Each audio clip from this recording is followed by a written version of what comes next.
નમસ્તે વિદ્યાર્થી મિત્રો, હાર્દિક સર એકેડમીની યુટ્યુબ ચેનલમાં આપ સૌનું ખૂબ ખૂબ સ્વાગત છે। આજનો જે વિડીયો છે એમાં આપણે ચર્ચા કરશું 9મી સપ્ટેમ્બરના તમામ અગત્યના કરંટ અફેર।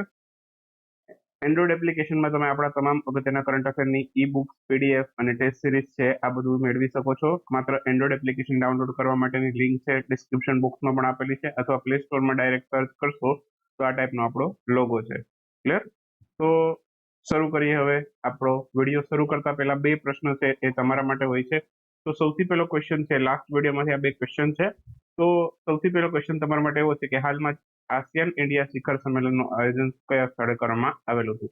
આ પહેલો પ્રશ્ન। આમાં મેં આસિયાન વિશે ડિટેલમાં આખું બધું સમજાવેલું હતું, તો જેટલું પણ યાદ આવે આસિયાનમાંથી એ લખવાનો પ્રયાસ કરો કોમેન્ટ બોક્સની અંદર। આનાથી તમારું એક કેટલું યાદ રાખી શકો છો એનો મેમરી પાવર તમને પણ ખબર પડશે। અને મૌખિક રીતે લખવાનો પ્રયાસ કરજો, જેટલું પણ યાદ આવે એટલું। ખોટું પડશે તો પણ તમને કોમેન્ટમાં તમારું કોઈ એટલું બધું નિરીક્ષણ કરવા નહીં આવે, બરાબર? તો જસ્ટ એક તમારું ટેસ્ટ આપો, અથવા તો એક બ્લેન્ક પેપર લ્યો અને એમાં તમે નાનકડી ટેસ્ટ આપો કેટલું યાદ આવે છે। ક્લિયર? ચલો, એના પછી બીજો ક્વેશ્ચન એવો છે કે ભારતનું સૌથી પહેલું સોલાર સિટી કયું બન્યું છે? તો આ બે ક્વેશ્ચનના આન્સર છે તમારે કોમેન્ટમાં આપવાના છે। શરૂ કરીએ હવે આજનો વિડીયો। સૌથી પહેલો ક્વેશ્ચન છે કે હાલમાં જ કયા દેશે ચંદ્ર પર મૂન સ્નાઇપર નામનું મિશન છે એ સફળતાપૂર્વક લોન્ચ કર્યું છે? આ મૂન સ્નાઇપર મિશન છે, યાદ રાખજો, આ જાક્સાએ લોન્ચ કર્યું છે। જાક્સા છે એ કયા દેશની અંતરિક્ષ એજન્સીનું નામ છે? તો કે જાપાનની અંતરિક્ષ એજન્સીનું નામ છે। તો ઓપ્શન ડી આપણો અહીંયા કરેક્ટ આન્સર બનશે। તો હાલમાં જ છે જાપાનની અંતરિક્ષ એજન્સી દ્વારા મૂન સ્નાઇપર નામનું એક મિશન છે એ લોન્ચ કરવામાં આવ્યું છે। ચંદ્ર પરનું મિશન છે, ઓકે। અને કયા રોકેટની મદદથી જાપાને લોન્ચ કર્યું છે? તો કે H2A રોકેટની મદદથી લોન્ચ કર્યું છે। H2A નામનું રોકેટ છે જેની મદદથી જાપાને આ મિશન છે એને લોન્ચ કર્યું છે। અને જાપાન છે ફેબ્રુઆરી 2023 નહીં, ભૂલ છે, ફેબ્રુઆરી 2024 સુધીમાં, ફેબ્રુઆરી 2024 સુધીમાં ચંદ્ર પર લેન્ડિંગ કરાવનારો 5મો દેશ બની જશે। અત્યાર સુધીમાં ચંદ્ર ઉપર લેન્ડિંગ કર્યું હોય, ઓકે, એવા કુલ કેટલા દેશો છે? ગણતરીના માત્ર 4 દેશો છે, ઓકે, જેમાં અમેરિકા, રશિયા અને ચીનનો સમાવેશ થાય છે, અને એક આપણું ભારત છે જેણે હમણાં જ ચંદ્રયાન-3 લેન્ડ કરાવ્યું। ક્લિયર? તો આ ગણતરીના 4 દેશો છે કે જે ચંદ્ર ઉપર અત્યારે સોફ્ટ લેન્ડિંગ કરાવી દીધું છે, અને સાઉથ પોલ ઉપર લેન્ડિંગ કરનાર આપણો ભારત દેશ સૌથી પહેલો દેશ બન્યો છે। બાકીના ત્રણેય દેશોએ જે લેન્ડિંગ મિશન કર્યા એ નોર્થ પોલ ઉપર કર્યા હતા। આપણે ઇન્ડિયા માત્ર એકમાત્ર દેશ એવું છે કે જેણે સાઉથ પોલ ઉપર આ મિશન કર્યું છે, ઓકે। તો અહીંયા ફેબ્રુઆરી 2024 સુધી છે જાપાન પણ છે એ ચંદ્ર ઉપર લેન્ડિંગ જો એનું મિશન સફળ થશે, ઓકે, તો એ પણ 5મો દેશ બની જશે ચંદ્ર ઉપર લેન્ડ કરનાર। આ માટે એમનું જે સ્પેસક્રાફ્ટ છે, સ્લિમ નામનું નાનું સ્પેસક્રાફ્ટ છે જે લેન્ડિંગ કરશે। ક્લિયર? તો આ સ્લિમનું પૂરું નામ છે smart lander for investigating moon, okay. તો આ એનું પૂરું નામ છે। અને બાકી અગાઉ જાપાને છે ચંદ્ર ઉપર 2 વખત પ્રયાસ કર્યા હતા। એક સૌથી પહેલું જે મિશન હતું એમાં એનું જે લેન્ડર હતું એનું નામ હતું ઓમોટેનાશી, ઓકે। ઓમોટેનાશી એક મિશન હતું એનું, એ નિષ્ફળ ગયું, અને એક હાકુતો મિશન હતું, હાકુતો R, એ મિશન પણ જાપાનનું નિષ્ફળ ગયું હતું। તો આ 2 મિશન હતા જાપાનના જે ચંદ્ર ઉપર લેન્ડિંગ કરાવવાના હતા, એ મિશન નિષ્ફળ ગયા હતા। હમણાં જ રશિયાનું એક મિશન હતું લુના 25 નામનું, તો આ મિશન છે એ પણ ફેલ ગયું રશિયાનું। એની પહેલા એક યુએઈ મિશન કર્યું હતું, રશીદ નામનું રોવર મોકલ્યું હતું, આ રશીદ નામનું રોવરનું મિશન છે એ પણ ફેલ ગયું હતું। ઇઝરાયેલે પણ એક મિશન કર્યું હતું, એ મિશન પણ ફેલ ગયું હતું। તો આ બધા કેટલા બધા મિશનો છે ચંદ્ર ઉપર, ઘણા બધા દેશોએ કર્યા પણ મોટા ભાગના નિષ્ફળ જાય છે, આપણને સફળતા મળી ગઈ છે। ચલો, એના પછી નેક્સ્ટ ક્વેશ્ચન ઉપર આવી જઈએ। હાલમાં જ લોન્ચ કરવામાં આવેલ એક્સટ્રીમ નામનું મિશન, આ એકચ્યુઅલમાં એક્સટ્રીમ છે એક પ્રકારનો સેટેલાઇટ છે, ઓકે। તો આ એક્સટ્રીમ નામનું મિશન છે કઈ અંતરિક્ષ એજન્સીનું મિશન છે? 3 અંતરિક્ષ એજન્સીએ મળીને આ મિશન કર્યું છે। એક તો નાસા છે, યુરોપિયન સ્પેસ એજન્સી છે, ને જાપાનની અંતરિક્ષ સ્પેસ એજન્સી જાક્સા છે। તો ત્રણેય મળીને કર્યું છે, એટલે આપણો આન્સર આ પણ સાચું છે અને આ બે પણ છે જેમાં, તો એ અને બી બંને આપણો આન્સર થશે। તો ઓપ્શન સી કરેક્ટ આન્સર થશે। તો હાલમાં જ H2A નામના રોકેટની મદદથી છે આ એક્સટ્રીમ નામનું છે મિશન છે એ પણ લોન્ચ કરવામાં આવ્યું છે. આ પણ જાપાન દ્વારા લોન્ચ કરવામાં આવ્યું છે. એ જ રોકેટની મદદથી, એટલે જે ચંદ્ર પરનું જે મૂન સ્નાઇપર મિશન હતું એની સાથે જ આ સેટેલાઇટને લોન્ચ કર્યો છે. ઓકે, અને આ એક્સ-30 છે એક પ્રકારનો સેટેલાઇટ છે. તો આનું પૂરું નામ થાય છે X-ray imaging and spectroscopy mission. તો આ એક્સ-30 નું પૂરું નામ છે. અને આ 3 અંતરિક્ષ એજન્સીએ મળીને કર્યું છે, નાસા, જાક્સા અને યુરોપિયન સ્પેસ એજન્સી. તો આ શું કરશે, આકાશગંગાના માધ્યમથી જે ગરમ ગેસ પ્લાઝમા હોય, ગરમ ગેસ પ્લાઝમાની એર, એને સ્ટડી કરશે, એના અવલોકન કરશે. ક્લિયર? બાકી જાપાનની અંતરિક્ષ સ્પેસ એજન્સીનું પૂરું નામ જાણી લો, જાપાન એરોસ્પેસ એક્સપ્લોરેશન એજન્સી. એનું પૂરું નામ છે. સ્થાપના 2003માં થઈ હતી. ક્લિયર? તો ખૂબ જ સારા અચીવમેન્ટ હાંસલ કર્યા છે ખૂબ જ ઓછા સમયમાં. 2003માં સ્થાપના થઈ, ગણતરીના લગભગ 20 વર્ષ પૂરા થયા છે. ક્લિયર?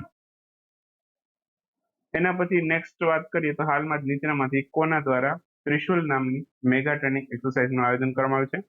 ત્રિશુલ નામની મેગા એક્સરસાઇઝ આયોજન કરી છે ભારતીય વાયુસેનાએ. તો આન્સર આવશે ઓપ્શન બી, ભારતીય વાયુસેના. ઓકે, તો આ ત્રિશુલ નામની એક્સરસાઇઝ છે, ઓકે, એ ભારતીય વાયુસેનાએ કરી છે. આની પહેલા એક તરંગ શક્તિ નામનું એક્સરસાઇઝ છે, ઓકે, એ પણ ભારતીય વાયુસેનાએ કર્યો હતો, એને પણ યાદ રાખજો. તો એ એકચ્યુઅલમાં તરંગ શક્તિ હતો એ ઘણા બધા દેશો વચ્ચે થવાનો છે એવો એક્સરસાઇઝ છે. અહીંયા આ જે છે એ આપણા માટે ટ્રેનિંગ એક્સરસાઇઝ છે. તો એક મેગા ટ્રેનિંગ એક્સરસાઇઝ છે જેનું આયોજન ભારતીય વાયુસેના કરી રહી છે. ભારતીય વાયુસેનાની કઈ કમાન્ડ દ્વારા આનું આયોજન કરવામાં આવી રહ્યું છે એવું ડિટેલમાં પૂછે તો વેસ્ટર્ન કમાન્ડ છે. ભારતીય વાયુસેનાની વેસ્ટર્ન કમાન્ડ દ્વારા આનું આયોજન કરવામાં આવી રહ્યું છે. લદ્દાખથી લેહ સુધી પાકિસ્તાન અને ચીનની બોર્ડર છે, ત્યાં આ એક્સરસાઇઝનું આયોજન કરવામાં આવી રહ્યું છે. તો 2 સ્થળો યાદ રાખવાના, બરાબર. એક તો રાજસ્થાનથી લદ્દાખથી લે નહીં, રાજસ્થાનથી લેહ સુધી. ઓકે, તો રાજસ્થાનથી લઈને લેહ સુધી છે આ એક્સરસાઇઝ થવાની છે. અને બીજી રીતે પૂછવું હોય તો એમ પૂછે કે ભાઈ કોની બોર્ડર ઉપર, તો કે ચીન અને પાકિસ્તાનની બોર્ડર ઉપર આ એક્સરસાઇઝનું આયોજન થવાનું છે. ક્લિયર? તો આટલું આમાંથી યાદ રાખશું. બાકી કુલ આની અંદર છે કેટલા દેશો ભાગ લેશે, તો કે કેટલા સૈનિકો ભાગ લેશે, તો 7,000 જેટલા સૈનિકો આમાં ભાગ લેશે. મિરાજ 2000, રાફેલ, સુખોઈ 30, આ બધાનો આ એક્સરસાઇઝની અંદર સમાવેશ કરવામાં આવશે. આ બધા એરક્રાફ્ટ છે જેના માટે ટ્રેનિંગ આપવામાં આવશે. ક્લિયર? એના પછી નેક્સ્ટ છે, હાલમાં કયા દેશ છે એને ગર્ભપાતને અપરાધની શ્રેણીમાંથી દૂર કર્યું છે? પેલા દેશમાં ગર્ભપાત કરાવવો એટલે કે અબોર્શન કરાવવું, બરાબર, એ ગુનો હતો. હવે ગુનામાંથી દૂર કરી દીધું છે, ડિક્રિમિનલાઇઝ કરી દીધું છે. તો આ કોણે કર્યું છે? આ કર્યું છે મેક્સિકોએ. તો આન્સર આવશે ઓપ્શન સી, મેક્સિકો. તો હાલમાં જ છે મેક્સિકો છે એની સર્વોચ્ચ અદાલત છે એને અપરાધની શ્રેણીમાંથી દૂર કર્યું છે. કોને? તો કે ગર્ભપાતને. ઓકે, તો 11 ન્યાયાધીશોની એક સમિતિ હતી જેમણે ચુકાદો આપ્યો છે કે હવે ગર્ભપાત છે એ અપરાધની શ્રેણીમાંથી દૂર થઈ ગયો છે. ક્લિયર? તો આ કોણે કર્યું છે? તો કે મેક્સિકો કર્યું છે. અગાઉ આ જ પ્રકારનું યુએસએમાં પણ થયેલું હતું, બરાબર. પણ ભારતની અંદર જ્યારે આવા કોઈ ટોપિક ચર્ચામાં હોય ત્યારે ભારતની અંદર આના શું કાયદા છે ગર્ભપાતના એ જાણવું જરૂરી છે આપણા માટે. તો ભારતની અંદર મેડિકલ ટર્મિનેશન ઓફ પ્રેગ્નન્સી એના એક્ટ મુજબ છે, સુપ્રીમ કોર્ટ છે એ અપરિણિત મહિલા હોય તો એને 26 સપ્તાહ સુધી, પ્રેગ્નન્સીના 26 સપ્તાહ સુધી એટલે કે 26 વીક સુધી છે, બરાબર, ગર્ભપાત કરવાની મંજૂરી આપે છે. અને જો પરિણિત મહિલા હોય, બરાબર, એટલે કે મેરેજ થઈ ગયા હોય તો એને 20 વીક સુધી છે પરમિશન આપે છે ગર્ભપાત કરવાની, એટલે કે અબોર્શન કરાવવાની. તો આવા કોઈ ટોપિક ચર્ચામાં હોય ત્યારે ભારતની અંદર આના શું કાયદા છે એ પણ જાણવું જરૂરી છે, બરાબર. તો ભારતની અંદર અબોર્શન કરાવવા દે છે પણ આટલા સમયગાળાની મર્યાદા સુધીમાં, બરાબર, એ પછી નહીં. વિશ્વ ફિઝિયોથેરાપી દિવસ આની ઉજવણી ક્યારે કરવામાં આવેલી હતી? તો વિશ્વ ફિઝિયોથેરાપી દિવસ છે એ 8 સપ્ટેમ્બરે ઉજવાય છે. તો આન્સર આવશે 8 સપ્ટેમ્બર. તો 8 સપ્ટેમ્બરના રોજ છે વિશ્વ ફિઝિયોથેરાપી દિવસની ઉજવણી કરવામાં આવી હતી. સૌથી પહેલી વખત છે 1996માં વિશ્વ ફિઝિયોથેરાપી દિવસ ઉજવાયેલો હતો. થીમ યાદ રાખીશું, prevention and management of osteoarthritis. Okay, તો આ થીમ પણ આપણે યાદ રાખીશું. International day to protect education from attack આની ઉજવણી ક્યારે કરવામાં આવી હતી? તો આ દિવસ છે લગભગ 2-3 વર્ષ પહેલા શરૂ થયો છે. તો આની ઉજવણી છે હાલમાં જ 9 સપ્ટેમ્બરના રોજ કરવામાં આવેલી છે. તો આન્સર આવશે ઓપ્શન બી, 9 સપ્ટેમ્બર.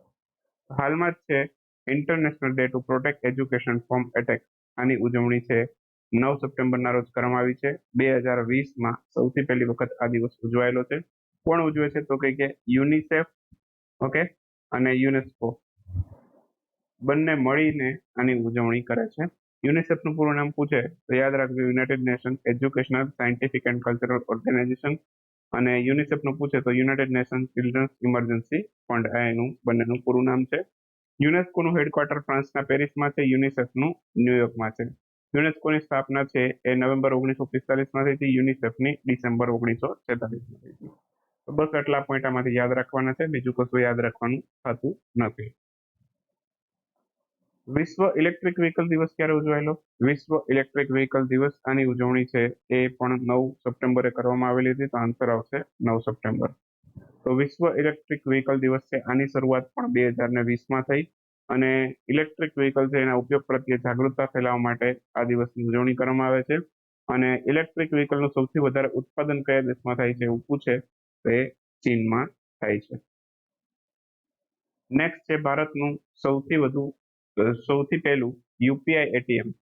અત્યાર સુધી છે બરાબર, તમે એટીએમ માંથી પૈસા ઉપાડવા જાઓ તો તમે કાં તો ક્રેડિટ કાર્ડ અથવા તો ડેબિટ કાર્ડ અંદર નાખો અને પછી થતું હતું. એક એસબીઆઈ છે બરાબર, એને યોનોના માધ્યમથી છે બરાબર, કાર્ડ વગર પણ પૈસા ઉપાડવાની સુવિધા શરૂ કરી હતી બરાબર, પણ યુપીઆઈ થી હજી સુધી નહોતું થતું. તો ભારતનું સૌથી પહેલું યુપીઆઈ એટીએમ, ઓકે, ભારતનું સૌથી પહેલું યુપીઆઈ એટીએમ છે બરાબર, એ કઈ કંપનીએ શરૂ કર્યું છે એવો ક્વેશ્ચન છે. તો હિતાજી પેમેન્ટ સર્વિસીસ એમણે દ્વારા આ શરૂ કરવામાં આવ્યું છે. ક્યાં શરૂ કર્યું છે તો કે આ જે એટીએમ છે એ મુંબઈમાં શરૂ કરવામાં આવ્યું છે. ક્યાં? મુંબઈમાં.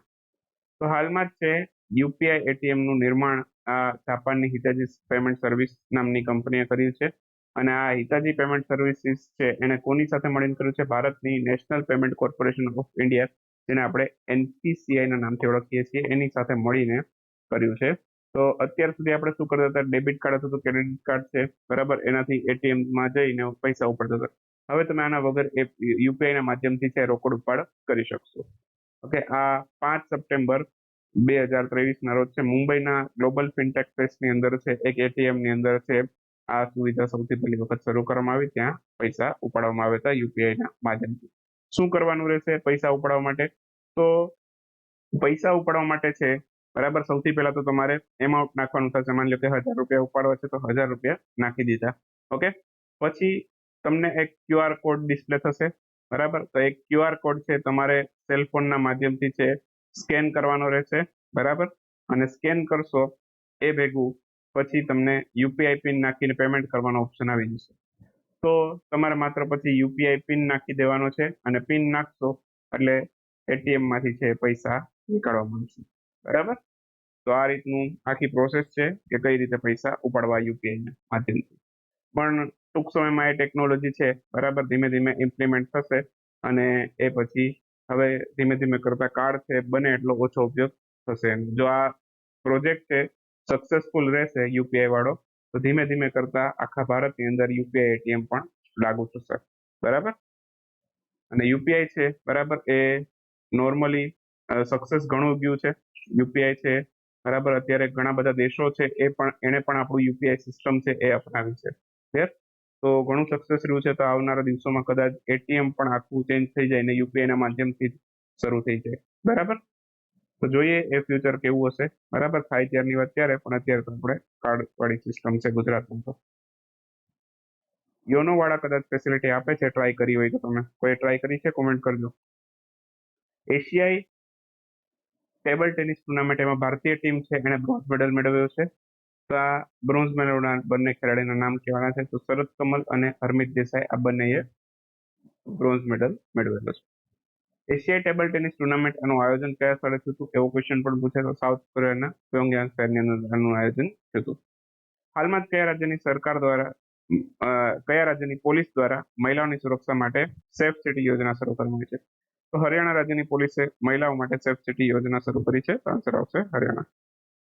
હાલમાં જ ભારતનું કયું રેલવે સ્ટેશન તેને પ્લેટિનમ રેટિંગ સાથે આઈજીબીસી ગ્રીન રેલવે સ્ટેશન પ્રમાણપત્ર આપવામાં આવ્યું છે? આ વિજયવાડા રેલવે સ્ટેશનને મળ્યું છે, આંધ્રપ્રદેશમાં આવેલું છે.